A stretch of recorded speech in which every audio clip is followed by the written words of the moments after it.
Hello, and welcome to Game Changer Live. We were created to shine a light on topics of coaching, mindset, positivity, and more.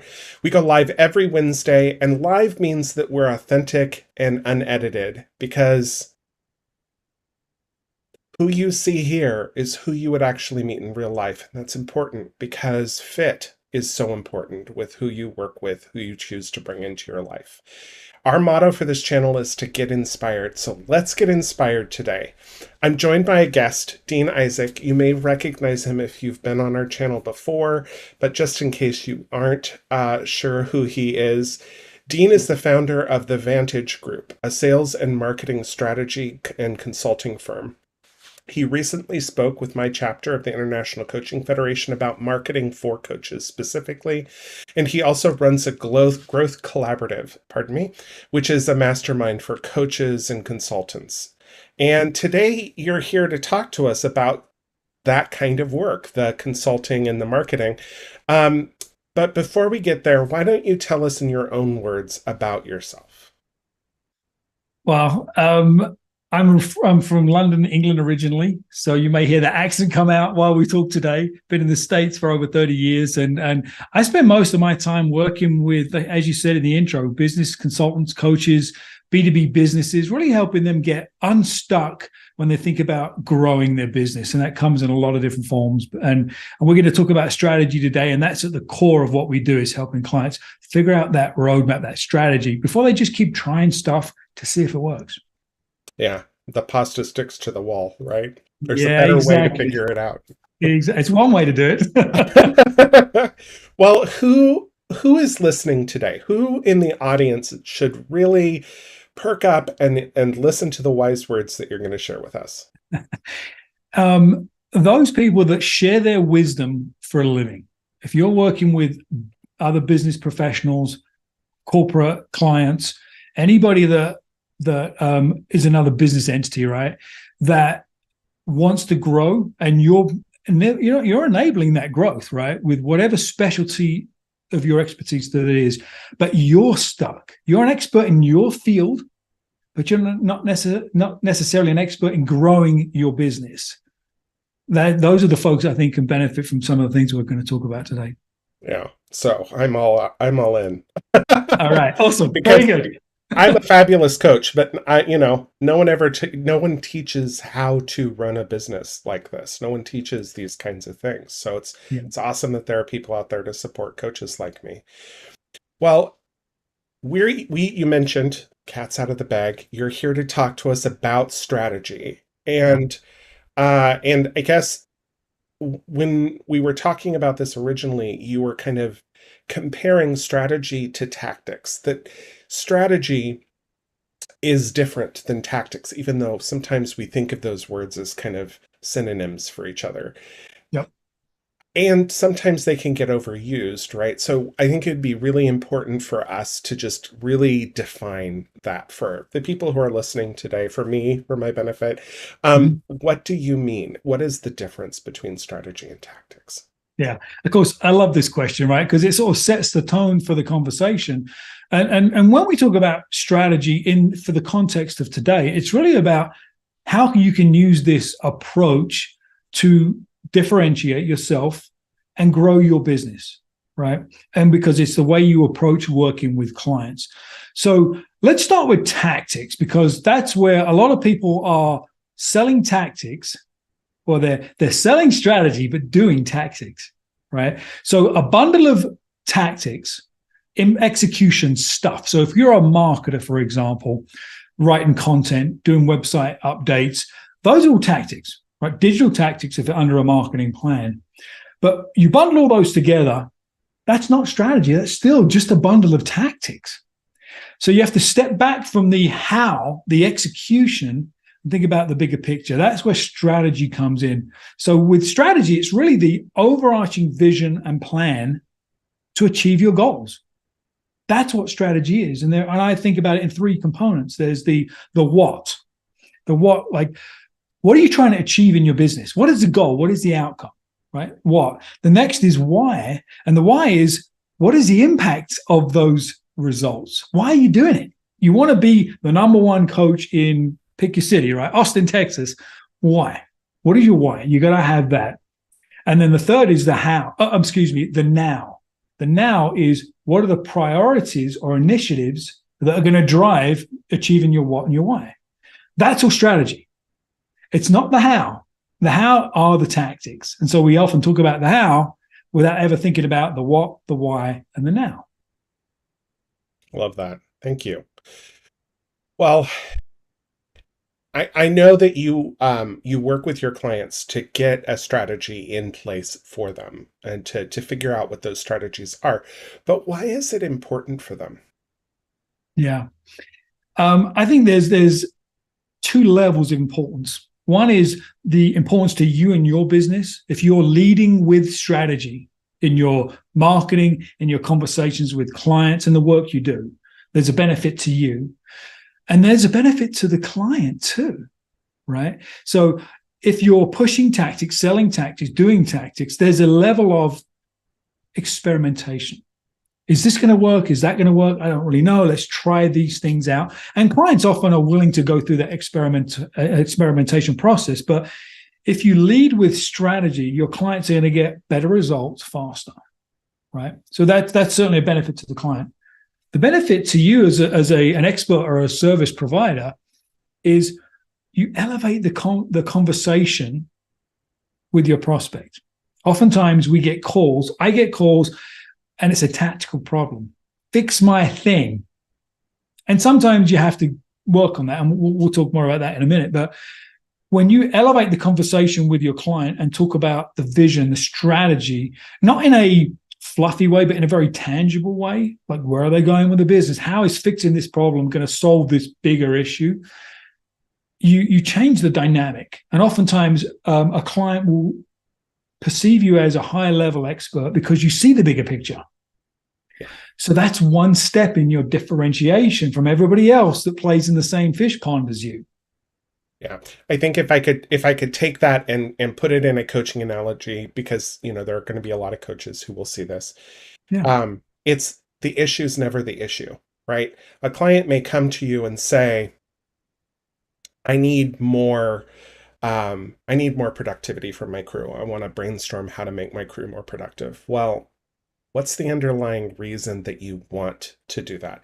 What are the issues that make you think that that there is an issue there? What's driving that? And working behind the scenes, coming up with the root allows you to have a much deeper connection with your client. They're going to leave feeling more fulfilled and all of that because you're not just focused on the surface or putting a Band-Aid on the cut. You're actually healing the wound. Yeah. Well, and if I could, I'd love to add one more piece of that. When a client says, I want to fix this productivity issue with my crew, and I think this is it, and you just throw tactics at it, you're allowing your client to self-diagnose. Yeah.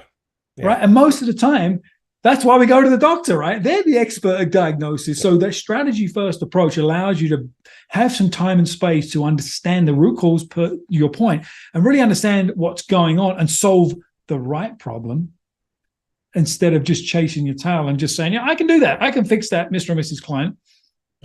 They often have the same problem later on, the same results later on. Nice. Well, you mentioned differentiation. And that's a big thing in the industry. With coaches, we talk about it as niche. What's your niche? But how do you, I guess I could tell you how to define differentiation for me, but how do you define differentiation with your clients, and how does strategy specifically help with differentiation? Yeah. Differentiation, the way I think about it is it's why you do this podcast live. It's you show up as you, I show up as me, and we attract those people that vibe with us, and those that don't, that's okay. So part of differentiation is doing that in the marketplace in all things, in your way you market, the way you sell, the way you interact with your network. But that's just your personality, your style. So that's one element of differentiation. And so then if I'm providing the same coaching services as three other people, you're all selling the same process. You're all selling it on a retainer or a block of hours, and all of that feels the same. So then all I do is I pick, who do I like the most? Who's the cheapest, right? I mean, there's only so many ways I can make a decision in selecting a coach or a consultant. But when you take your approach, the way you do the work, and you position it more strategically versus just attacking the symptoms, solving the symptoms, you start to look different and sound different to the three other people selling the same stuff. Right. So that's why this strategy or first approach helps with differentiation, because really you change the conversation with the prospect. Right. Every coach is different. We all have different backgrounds, different educations, different tools that we have available to us. Those things help differentiate us. But if we're not thinking about that in terms of how they fit with our style, how they fit with the outcomes that our clients are going to be, then they're just tactics, right? As opposed to being part of a strategy. Yeah. So, And that discovery process begins with the very first conversation you have with a prospect.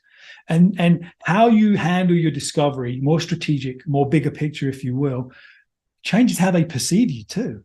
yeah. Right. And that makes a huge difference. It almost feels like I'm going to go back to that initial analogy of the Band-Aid on a cut, that tactics are really just a Band-Aid on a cut. The cut's not going to heal on its own, right? So, but we're in such a quick fix mindset in business nowadays. Like, if I can't solve this problem tomorrow, it's not really worth my time to solve it when I could just have one of these Band-Aids out there. Yeah. So I guess what I'm saying is that tactics seem to make money. Why would a client prioritize the extra effort and money and resources necessary to engage in strategy as opposed to those tactics? Yeah, that's a great question. And I think that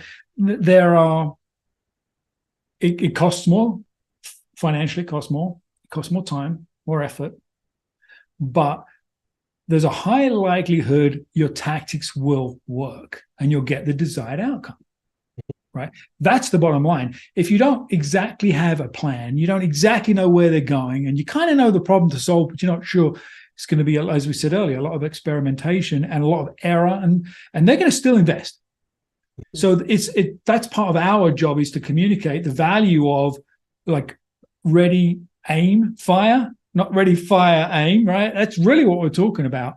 But I will say this, Daniel, there's this balance. Sometimes there is enough pain in a short-term situation that you do have to fix that too. You have to work on that too. So many of our clients, like, we've got to fix this thing. We've got a leak in the dam. We've got to plug that hole. But we also know we've got to think about the next phase of the business. And so you can have a blended approach where you can come in, maybe there's some quick wins, but part of the engagement is solve the quick win, but also work on the long term. And you can get some alignment there. Oftentimes you can get people over that hurdle because they also get to see you in action. You know, if you're coaching an individual and they've got the thing they've just got to get over, they've got to get working on, help them solve that while looking at the future too. Yeah. How would someone start pivoting towards a strategic first approach? I'm asking for a friend. Yeah, right. You know, it starts with us, like many things. I mean, I'm talking to a coach here, right? We know it starts with us. And if we see ourselves at a Band-Aid applier level, that's how the market will see us, and that's how we'll talk. If we see ourselves at the MD, diagnosis level, that's how the market will see us. So it starts with us. And I think you have to understand what strategy means to you in your business, right? And how you actually execute on that and how you talk about that. But I think we're all in business to help. We're all in business to see a transformation for our clients. And to do that well, we have to believe in diagnosis before prescription. And if we really lean into that, it will change the way we just have the conversations with our clients. So that's just a really quick and easy way to just begin that process. Obviously, there are more things to it, but let's start up here, right? Diagnosis before treatment. changes the way we ask questions and the way we do discovery. Mm. So let's say that there's a leadership coach out there who is going down this road. Can you give us some, I guess, tactics And that's okay. or That's all how right. to how to get to that strategy level approach for a coach? Or what does that strategy look like for, let's say you're something I'm not. You're a coach that helps develop executives and their leadership styles. What would a Yeah. strategy for that person look like? Yeah. That's a good example. I actually work with a leadership coach, and we've been through this exercise numerous times. And there are a few things to keep in mind, things to consider. The first is who you're having the conversation with. If you're talking to the contributor, the leader that needs to have the company sponsor that coaching, it's a different kind of conversation. It's going to be much more tactical, solving your problem, working with you, Daniel, so you can get your promotion. But if you're talking to a decision maker, which could be a CHRO or a CEO, that's where the strategy conversation comes in. So how does Daniel fit into the leadership team? Where are you seeing the strengths and weaknesses? What's his career path like? How do we position him for future success? That's a different conversation to solving his procrastination issues, right? So audience is really important, because you as the potential leader, like the person getting the coaching, yeah, you want your promotion and you want to work on that, but you're not going to be you want to solve that pain first. But the executives making decisions are looking further out. They're like, maybe this is a make or break for this person's career, right? That's a much more strategic approach. Or there's a promotion or a new opportunity for this person they don't even know is coming, and you're in position to help that person achieve that goal.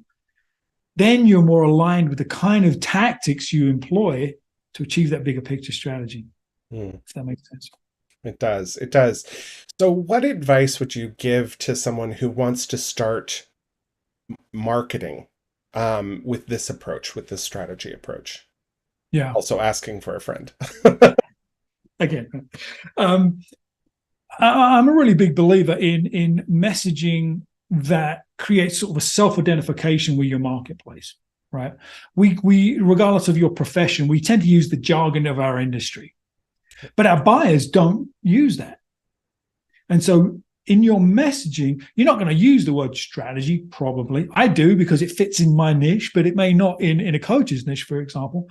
But if you're speaking to that audience that are looking for that promotion, maybe they're stuck at some kind of glass ceiling because of their performance, that's the pain. That's where they're identifying.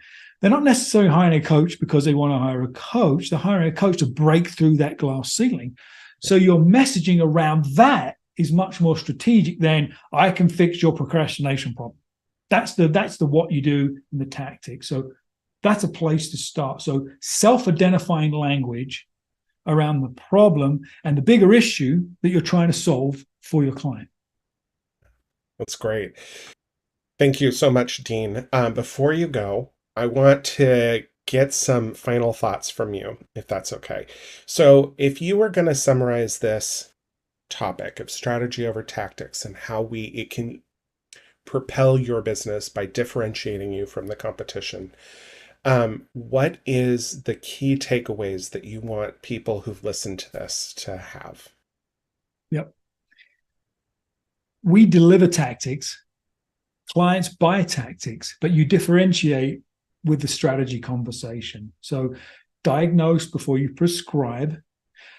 The questions you ask in discovery to understand the bigger picture and the bigger impact, that will differentiate you and change how your prospects perceive you. Remember the what, the why, and the now components of strategy. Weave those into your conversations. Start there. Thank you, Dean. So if people are really interested in working with you because you do know what you're talking about, how can they reach out to you best? The easiest place to find me is on LinkedIn. I'm very active out there. If you want to I put a bunch of content out. So if you go to deanisaacs.com, it will just redirect you right to my profile, or you could just search for me. I think you're going to have it in the show notes, my LinkedIn link. That's the easiest place to find me. And reach out, just say hi. I'm happy to chat, and we've got over 100 videos on our YouTube channel with all this content. You can get to those links through my LinkedIn channel as well, my LinkedIn profile. So just reach out. I'd love to connect. Awesome. Thank you so much, Dean, for being here with us. And thanks to the audience for tuning in, for listening. Making sure that you like and subscribe our video can help take this content to other people, and share it with a friend who may be struggling, especially if they're a coach or a consultant that's working with businesses. From firsthand experience, everyone could really use a little bit of support in this area. And just tune in next week. We're live every week at 3:30 p.m. Pacific Standard Time on Wednesdays. And next week we'll be talking about perfection. I'll be here talking about perfection. So tune in and stay inspired. See you later. Bye.